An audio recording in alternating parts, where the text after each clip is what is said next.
Olá pessoal, aqui é o professor Rafael Ivo e vou dando continuidade aqui ao curso de Linguagens de Programação.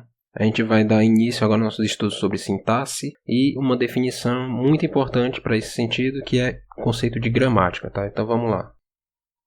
A gente lembra da aula passada que sintaxe descreve a forma dos programas, né? Tá, então a gente vai ver aqui, a sintaxe descreve programas que são gramaticalmente corretos, tá? E essa vai ser a palavra-chave de hoje. Por exemplo, na língua portuguesa, essas duas frases que estão aparecendo aí são frases gramaticalmente corretas. Você pode dizer Maria foi para casa ou nem o mestre Yoda para casa Maria foi. Mas ambas são corretas, tá? Gramaticalmente corretas. Porém, essas outras frases aqui, todas elas possuem alguns erros segundo a língua portuguesa. A primeira porque você tem um sujeito separado do verbo por vírgula. A segunda porque tem uma palavra que não existe, como PA, sem acento, né? E a última, você tem a correlação incorreta entre sujeito e o número do sujeito, né? Tipo, você tem o sujeito no singular e o verbo no plural, tá? Então, isso são frases gramaticalmente corretas segundo a língua portuguesa. Da mesma forma, acontece nas linguagens de programação. Você tem esses dois ifs aqui, que são gramaticalmente corretos, e você tem esses outros códigos aqui que possuem algum erro em algum sentido na forma das suas escrita. O primeiro pela falta do ponto e vírgula, o segundo porque você tem uma variável e um número em sequência sem nada conectando eles como algum operador, e o terceiro por causa do formato do if que está faltando o parêntese, tá certo? Então a sintaxe de uma linguagem de programação teria que definir como é o formato correto dessas instruções para que quando você detecte algo incorreto consiga dizer. Nesse sentido, existem três tipos de sintaxe, desde a de mais baixo nível até a de mais alto nível. A de mais baixo nível é a sintaxe léxica, que se refere, por exemplo, como é o formato dos símbolos básicos, dos identificadores, tá certo? Então, dos operadores, pontuação, tudo isso fica na parte da sintaxe léxica. A segunda sintaxe, a sintaxe concreta, ela se refere mais à morfologia do programa inteiro em si, tá? Ou seja, digamos, como é que os símbolos léxicos podem ser combinados para formar os comandos da sua linguagem de programação, para formar a estrutura do programa inteiro em si. E por fim você tem a sintaxe abstrata, que se refere, por exemplo, mesmo que o seu programa esteja com todos os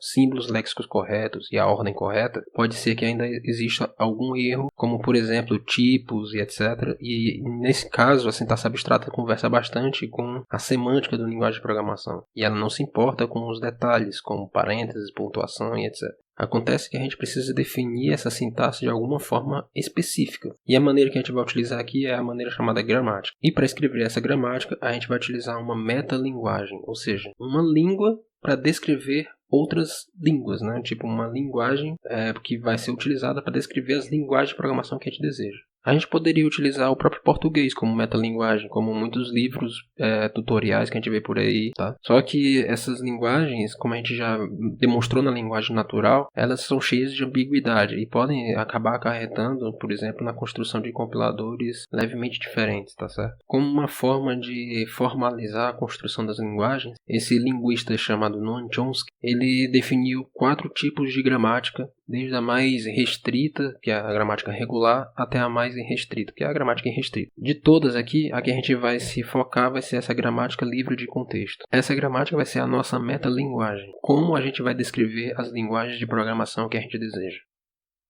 Mas o Chomsky, ele era linguista, certo? E aí o que acontece? Em 60, Peter Nau e John Backus, inclusive esse segundo um dos criadores do Fortran, adaptaram essa teoria do Chomsky para definir formalmente a linguagem de programação ALGOL. O que o Backus percebeu com a criação do Fortran é que existia não uma definição formal da linguagem, e aí muita gente construía compiladores que tinham versões levemente diferentes da linguagem. E o que acontece? Um programa compilava em um compilador, mas não funcionava em outro. E ele pegou e, junto com o Peter Nau, pensou no seguinte, na definição um pouco mais formal das linguagens de programação, para que todos os compiladores pudessem ser criados de forma coesa em um programa que funcionasse em um pudesse funcionar em outro. Algo que é praticamente padrão hoje em dia. E aí que mora a importância da linguagem ALGOL. Uma linguagem que já morreu, mas que deixou como legado essa definição formal das linguagens que é utilizada até hoje na maioria das linguagens de programação. Eles dois utilizaram a gramática livre de contexto para definir a linguagem e chamaram de gramática BNF, ou Backus-Naur Form.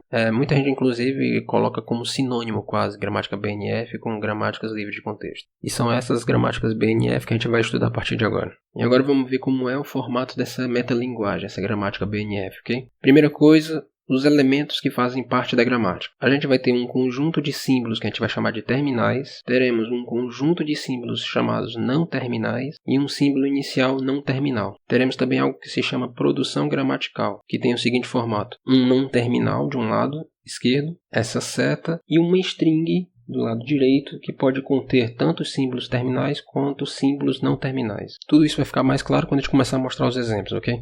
Aqui um exemplo bem básico de gramática.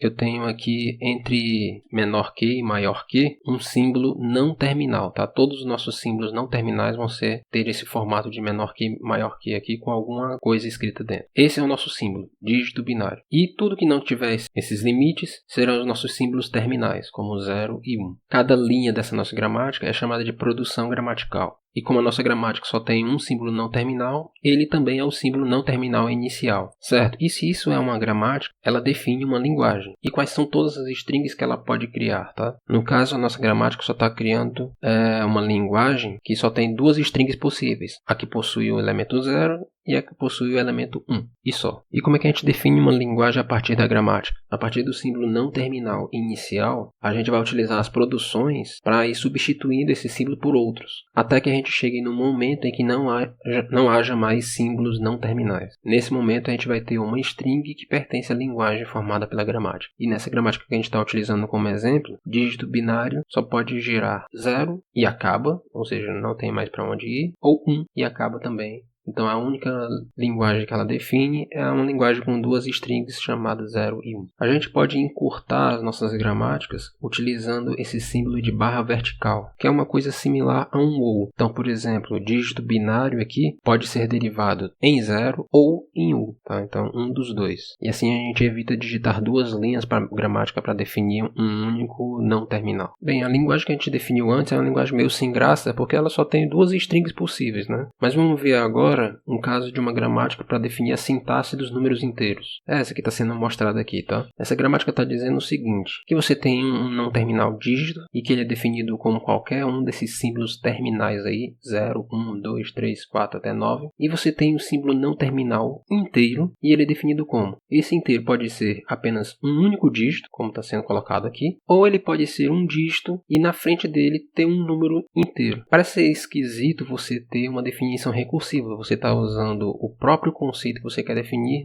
no seu conceito. Mas essa definição recursiva permite você criar uma sequência arbitrária de dígitos para que o seu inteiro possa ter 1, 2, 3, quantos dígitos desejar. Para mostrar o funcionamento dessa gramática, vamos pegar e fazer o seguinte exemplo. Vamos demonstrar que essa string 352 se trata de um número inteiro, usando a gramática que a gente acabou de definir. Segundo a nossa gramática, o símbolo não terminal inicial é o símbolo inteiro. A gente tem que sair desse símbolo não terminal e alcançar de alguma maneira a string 352, usando apenas as produções da gramática. A primeira produção que a gente pode utilizar é essa daqui, em que inteiro se transforma em inteiro dígito. Usando ela de novo, eu posso transformar esse novo inteiro que acabou de aparecer em outro inteiro dígito. Em seguida, eu faço esse inteiro se transformar em um dígito sozinho. Agora eu já tenho 3 dígitos, eu só preciso definir que cada dígito vai se transformar. O primeiro se transforma em 3, segundo essa regra. O segundo se transforma em 5, por essa outra regra gramatical aqui. E o terceiro se transforma em 2. Ou seja, eu consegui sair do meu símbolo não terminal inicial, que era o símbolo inteiro,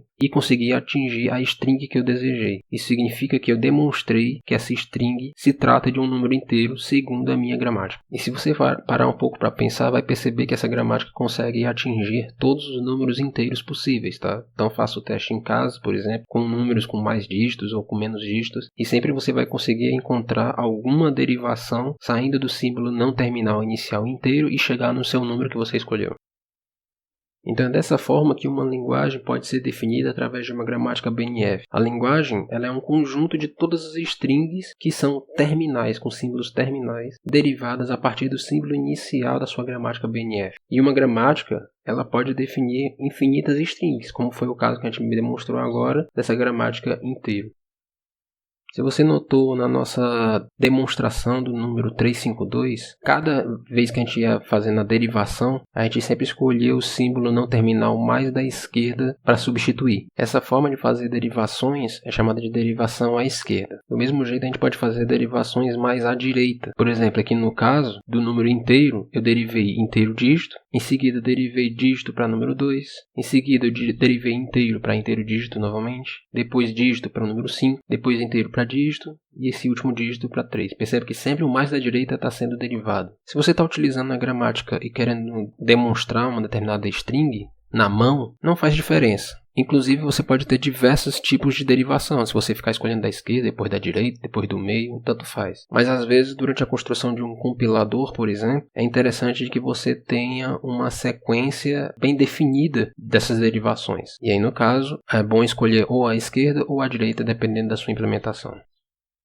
Agora vamos aumentar a nossa linguagem aqui BNF, né, aquela linguagem que a gente criou do inteiro, para incorporar outros números, tá? Como os números reais, como esses que estão sendo mostrados aqui na tela. Usando a gramática que a gente já construiu, o símbolo não terminal inteiro só consegue derivar esse primeiro número, 1024. Por que os outros dois não? Porque eles possuem esse símbolo aqui, ponto, que não está definido na nossa gramática. Então, sabendo disso, a gente pode criar aqui um novo símbolo não terminal, chamado real, e que a definição dele é essa: ter um número inteiro, seguido de um ponto, seguido de um outro número inteiro. Isso vai fazer com que a nossa linguagem agora incorpore essas strings aqui. Mas tem um detalhe: o número 24 agora não é mais coberto por essa linguagem. Por quê? Se você usar o símbolo real como símbolo não terminal inicial, sempre vai adicionar um ponto nas derivações. Ou seja, todos os números que você criar tem que ter o ponto. E esse número não possui, então ele não é considerado parte da linguagem definida por essa gramática. O que a gente pode fazer então para incorporar ele? A gente pode criar um outro não terminal mais acima, chamado número, e que esse número pode ser ou inteiro ou real. Então o número 24 aqui, provavelmente ele vai ser derivado de número para inteiro, e de inteiro segue aquele